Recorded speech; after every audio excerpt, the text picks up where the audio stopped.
네, 오늘 우리에게 허락해 주신 말씀은 마태복음 17장 14절에서 27절 말씀입니다.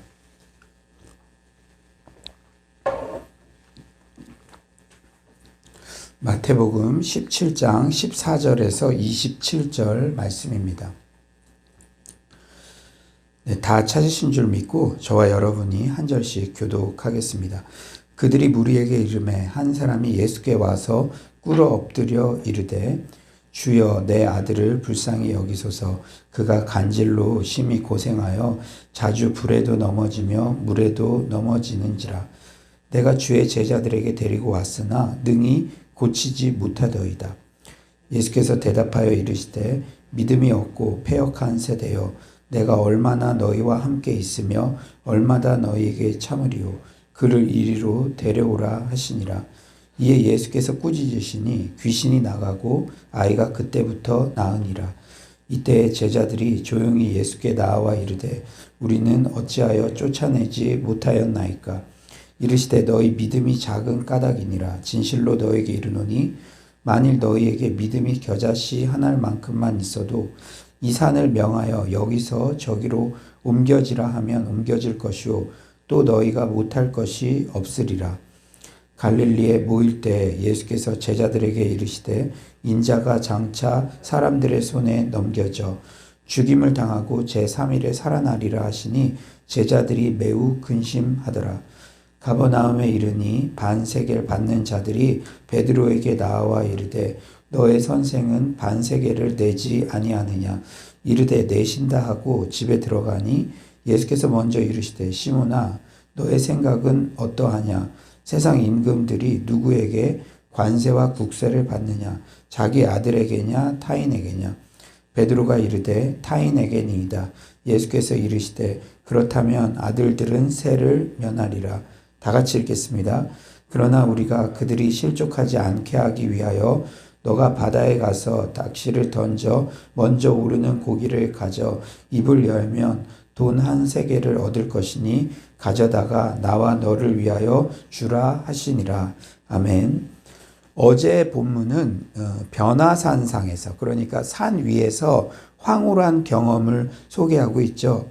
근데 오늘 본문은 산 아래 내려왔을 때의 제자들의 당혹스러운 장면이 소개됩니다. 14에서 16절에는 이렇게 말씀하시죠.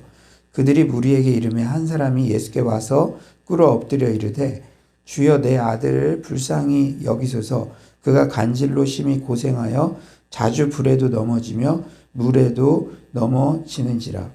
내가 주의 제자들에게 데리고 왔으나 능히 고치지 못하더이다. 그러니까 베드로, 요한, 야고보를 따로 데리고 변화산 가셨잖아요. 그런데 그 밑에 있는 제자들의 상황은 주의 제자들에게 환자를 데리고 왔으나 능히 고치지 못했다.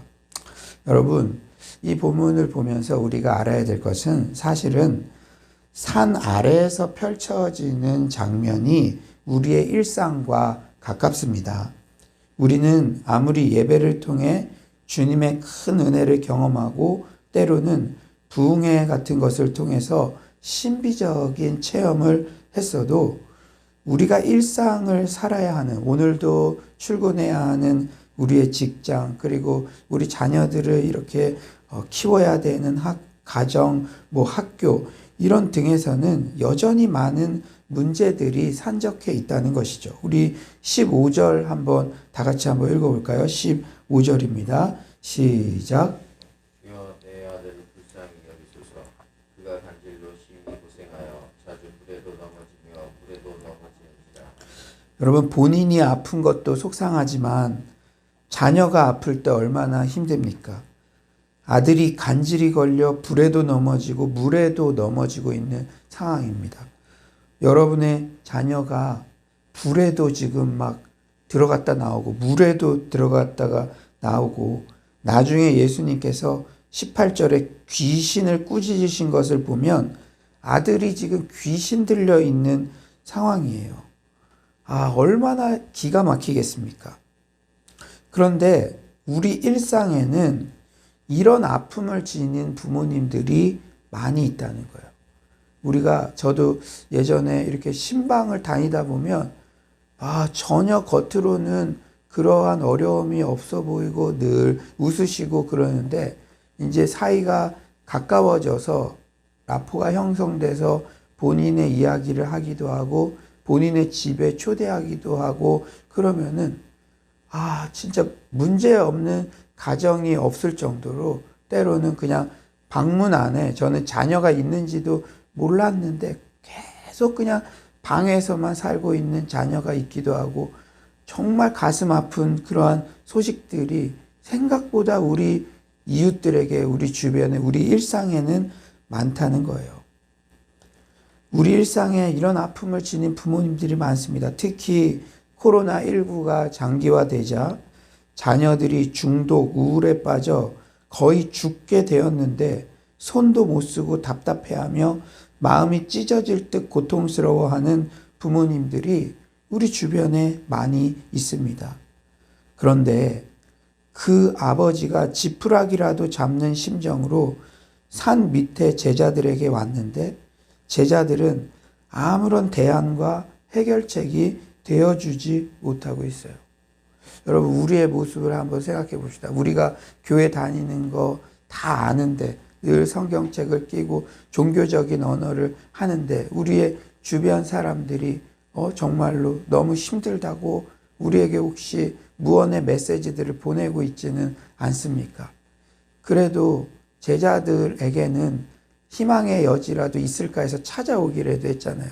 혹시 우리에게 찾아오는 사람이 있는지, 우리는 어떤 영향력을, 선한 영향력을, 믿음의 능력들을 함께 소유하고 있는지, 이런 부분들이 우리에게 깊은 우리의 자신을 돌아보게 되는 그러한 상황이죠. 그리고 아마 제자들도 되게 당혹스러울 거예요. 여러분, 제자들도 우리 인간들이랑 비슷했잖아요. 뭐든지 탑 리더가 베드로, 요한, 야고보 3명만 데리고 뭔가 올라갔다는 것 자체는 남겨진 제자들에게는 꼭 표현은 안 하지만 이후에 예수님께서 십자가 지러 가시는 그러한 여정, 이렇게 그런 것들을 예고하시는데도 나를 좌편에 우편에 뭐 이런 얘기했던 제자들 보면 지금은 그것보다도 전이니까 우리는 왜 안 데려가셨지? 저기 지금 뭔 일이 일어나고 있는 거야? 막 이런 마음도 있었을 것이고, 그런데 누가 데려왔는데 정말 귀신 들린 그 간질에 걸린 그 자녀를 치유하지도 못하고 해결하지도 못하고, 지금 제자들도 마음이 진짜 복잡했을 거예요. 여러분, 분명히 예수님께서 제자들을 둘씩 짝지워 전도대로 파송할 때는 그들 또한 귀신을 쫓고 치유가 일어나는 그런 능력과 권세를 행했다고 우리는 마태복음 이미 우리가 살펴보았잖아요. 하지만 지금은 아무 역사가 일어나지 않았습니다. 무엇이 문제였습니까? 과연 무엇이 문제였을까요? 17절 한번 우리 온라인으로 들으시는 분들도 한번 다 같이 한번 읽어볼까요? 17절입니다. 시작. 예수께서 대답하여 이르시되 믿음이 없고 패역한 세대야, 내가 얼마나 너희와 함께 했으며 얼마나 너희에게 참으리요, 그를 이리로 데려오라 하시니라. 또 20절에는 이르시되 너희 믿음이 작은 까닭이니라. 진실로 너희에게 이르노니 만일 너희에게 믿음이 겨자씨 하나일 만큼만 있어도 이 산을 명하여 여기서 저기로 옮겨지라 하면 옮겨질 것이요 또 너희가 못할 것이 없으리라. 여러분, 17절 20절 계속 반복해서 나오는 단어가 뭡니까? 믿음 문제라는 것이죠. 제자들에게 지금 믿음이 없지는 않았어요. 20절에 제자들도 믿음은 있지만 믿음이 작다고 그렇게 말씀하고 계십니다. 17절에 믿음이 없고 패역한 세대는 예수님 주변의 그 무리들을 대상으로 한 표현이에요. 그러니까 표적만 보고 이렇게 따라다니고 그런 무리들. 그러니까 예수님이 변화산상 위에 올라가셨을 때 산 밑에 있던 제자들이 주변 믿음 없는 무리들의 영향을 받았는지 어떤 연유인지는 정확하게 기록되어 있지는 않지만 믿음이 작았다는 것을 예수님이 말씀하고 계시는 것이죠. 믿음이 작다는 것은 예수를 믿는다고 고백은 하나 삶 속에 어떤 능력도 나타나지 않는 그런 상태를 의미합니다. 우리 20절 다시 한번 큰 목소리로 한번 읽어볼까요? 20절입니다. 20절 시작. 이르시되 너희 믿음이 작은가 알리라. 진실로 너희에게 이르노니 만일 너희에게 믿음이 겨자씨 한 알만큼만 있어도 이 산을 명하여 여기서 저기로 옮겨지라 하면 옮겨질 것이요 또 너희가 못할 것이 없으리라. 만일 너희에게 겨자씨 한 알만큼만 있어도 이 산을 명하여 여기서 저기로 옮겨지라 하면 옮겨질 것이다. 이 말씀은 제자들의 믿음 자금에 대한 책망임과 동시에 진실한 믿음을 가지면 어떤 일도 능치 못할 일이 없다는 격려입니다. 그러니까 책망임과 동시에 예수님의 격려라는 거예요. 그렇다면 작은 믿음이 아니라 진정한 믿음을 갖기 위해서는 어떻게 해야 될까요? 우선 믿음의 대상 예수님에 대한 정확한 이해가 필요합니다. 여러분, 아는 것, 예수님의 정체성에 대해서 아는 것, 진실되게 믿는 것, 예수님의 정체성을 믿는 것, 그게 중요하다는 것을 계속 마태복음은 말씀하고 있죠. 22에서 23절이에요. 갈릴리에 모일 때 예수께서 제자들에게 이르시되 인자가 장차 사람들의 손에 넘겨져 죽임을 당하고 제3일에 살아나리라 하시니 제자들이 매우 근심하더라. 23절 죽임을 당하고 제3일에 살아나리라. 이 말씀은 예수님의 십자가 죽음과 부활에 대한 말씀입니다. 그런데 제자들은 매우 근심하고 있어요. 여전히 제자들은 예수님을 자신들을 로마의 압자에서 벗어나게 할 그런 정치적 메시아로 이해하고 있죠. 예수님께 대한 믿음이 없지는 않으나 이런 믿음 저런 믿음이 혼재되어 있는 거예요. 믿음의 능력은 예수 십자가와 부활의 능력에 대한 신뢰에서 나옵니다. 귀신 들린 자에게도 예수 십자가와 부활의 능력을 선포할 때 귀신이 떠나가는 것입니다. 어떤 절대절망에 빠진 병자도 십자가와 부활의 능력을 전할 때 반전의 역사, 역전의 은혜가 임하여 치유되는 것인 줄 믿습니다. 우리에게는 이런 십자가와 부활의 능력이 있냐는 것이죠. 그것을 오늘 새벽에 우리에게 묻고 계신 거예요. 어제 저녁까지 어떤 절대절망의 상황, 산 밑에서 지금 일어나고 있는 이렇게 황망한, 정말 제자들은 어떻게 보면 너무 창피한 상황이잖아요. 혹시 그런 수모나 이런 어려운 상황, 코로나19가 장기화되니까 그런 상황은 혹시 아닙니까? 그러나 예수에 대한 진정한 믿음은 십자가와 부활의 믿음, 죽음 같은 상황에서도 결국은 승리한다. 반드시 역전된다. 하나님이 계시면은 하나님께서 반전의 역사를 써내려 가신다. 우리는 희망 없는 이 시대에 늘 뉴스를 봐도 늘 정말로 우울한 소식들이 점철되고 있는 이 시대에 우리의 이웃들에게 귀신 들린 자녀를 가진 것 같은 그렇게 힘들어하고 어려워하는 그 부모들에게 우리가 전해야 될 것은 오직 예수님의 십자가와 부활의 이 능력인 줄 믿습니다. 제자들에게 오늘 본문을 통해서 예수 십자가와 부활의 능력, 그것에 대한 믿음이 너희들이 있느냐? 아무리 입으로 고백하고 그럴지라도 그게 없다면 작은 믿음이라고 밖에 표현할 수 없는 이러한 상황들을 여러분 잊지 마시고 이 새벽에 내 안에 정말 예수 십자가와 부활의 능력이 있는지, 모두가 힘들다고 할 때 그래도 소망은 있습니다. 그래도 주님께서는 주님의 일을 하실 것입니다. 이렇게 희망을 선포하는 모든 성도님들 되시길 간절히 축원합니다. 오늘 본문의 마지막 단락에서는 성전세 논란에 대한 예수님의 답변을 소개하고 있어요. 24에서 26절 우리 한번 다 같이 한번 읽어볼까요? 24에서 26절입니다. 시작. 사모나움에 이르니 반세계를 받는 자들이 베드로에게 나와 이르되 너희 선생은 반세계를 내지 아니하느냐. 이르되 내신다 하고 집에 들어가니 예수께서 먼저 이르시되 시몬아 너의 생각은 어떠하냐. 세상 임금들이 누구에게 관세와 국세를 받느냐. 자기 아들에게냐 타인에게냐. 베드로가 이르되 타인에게니이다. 예수께서 이르시되 그렇다면 아들들은 세를 면하리라.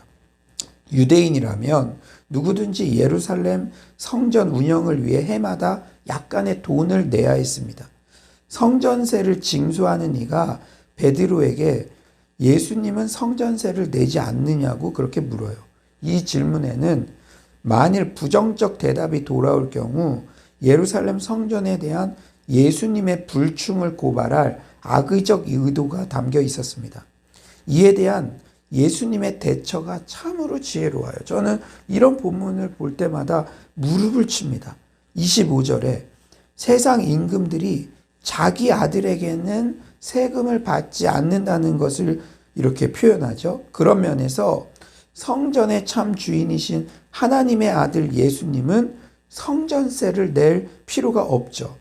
더 나아가서는 당시 그 건물로서의 성전 예배는 옛 질서를 대변하는 것이고 예수님이 오심으로 예수님 자체가 새로운 성전이며 새로운 질서이므로 예수님은 성전세를 낼 하등의 필요가 없죠. 하지만 27절에 예수님의 지혜로운 대처를 주목하십시오. 27절에 그러나 우리가 그들이 실족하지 않게 하기 위하여 너가 바다에 가서 낚시를 던져 먼저 오르는 고기를 가져 입을 열면 돈 한 세겔을 얻을 것이니 가져다가 나와 너를 위하여 주라 하시니라. 우리가 그들이 실족하지 않게 하기 위해, 이게 무슨 말입니까? 아직 예수님께서 십자가를 져야 할 때, 그 하나님의 때, 그 카이로스의 시간은 도래하지 않았어요. 성전은 예수님의 죽으심으로 또 성전 휘막이 또 찢어졌잖아요. 그 상징은 성전은 언젠가 뒤집어 엎어야 할 곳이었지만 지금은 아직 때가 아니라는 것이죠. 예수님은 예루살렘에서 예정된 시간 동안 십자가에서 죽으심을 준비하셔야 했습니다. 미리 경계심을 주어서 예수님이 가셔야 할 길에 지장을 초래할 필요는 없었어요. 그리하여 예수님은 성전세를 내십니다. 그런데 그 방법이 기가 막히세요. 바다에 가서 낚시를 던져 먼저 오르는 고기를 가져 입을 열면 돈 한 세겔을 얻을 것이다. 이렇게 말씀하세요.